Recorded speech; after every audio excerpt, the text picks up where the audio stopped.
মানবতা বিরোধী মামলায় সাবেক প্রধানমন্ত্রী শেখ হাসিনা সহ ৩ জনের রায়ের তারিখ ঘোষণাকে কেন্দ্র করে ডাকা লকডাউনের প্রভাব পড়েছে স্বাভাবিক জনজীবনে। সকালে রাজধানীর বিভিন্ন সড়কে যান চলাচল কম ছিল। বেলা বাড়ার সাথে সাথে বাড়তে থাকে যানবাহনের সংখ্যা। তবে রাস্তায় কার্যক্রম নিষিদ্ধ আওয়ামী লীগের নেতাকর্মীদের দেখা যায়নি। সকালে রাজধানীর বিভিন্ন স্থানে মিছিল করেছে ছাত্র শিবির।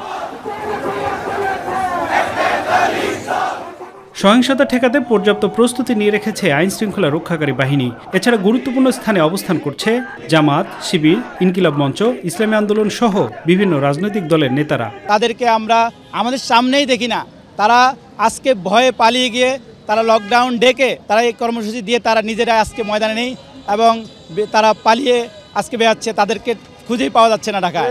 এদেরকে মানুষ পছন্দ করে না, এরা হচ্ছে খুনি। এদের আস্তানাই বাংলাদেশে কখনো হবে না, আগামীতে হতে দেওয়া যাবে না। এরা আমাদের অনেক মা বাবার ছেলে সন্তানের বুক খালি করছে, মা বাবার বুক খালি করছে আমলিক। লকডাউনের প্রভাব পড়েছে শিক্ষা প্রতিষ্ঠানগুলোতে। বার্ষিক পরীক্ষার কয়েকদিন আগে রাজনৈতিক দলগুলোর এমন কর্মসূচিতে ক্ষোভ জানিয়েছেন শিক্ষক, শিক্ষার্থী, অভিভাবকরা। এটা তো অবশ্যই মানসিক একটা চাপ পড়বেই, যে একটা ভীতির মধ্যে থাকে। যেমন আমাদের সকালে একটা বাচ্চা আসছিল, এসে ভয় আমরা বললাম যে তোমরা স্কুলে আসছো, স্কুল তো মোটামুটিভাবে সেফ, সব বাচ্চা আসছে।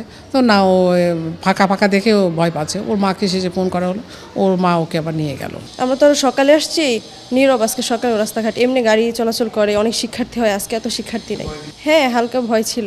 আমরা সব সময় ভয়তে থাকি যে রাস্তায় বের হইলে জীবিত বাসায় যেতে পারবো কিনা।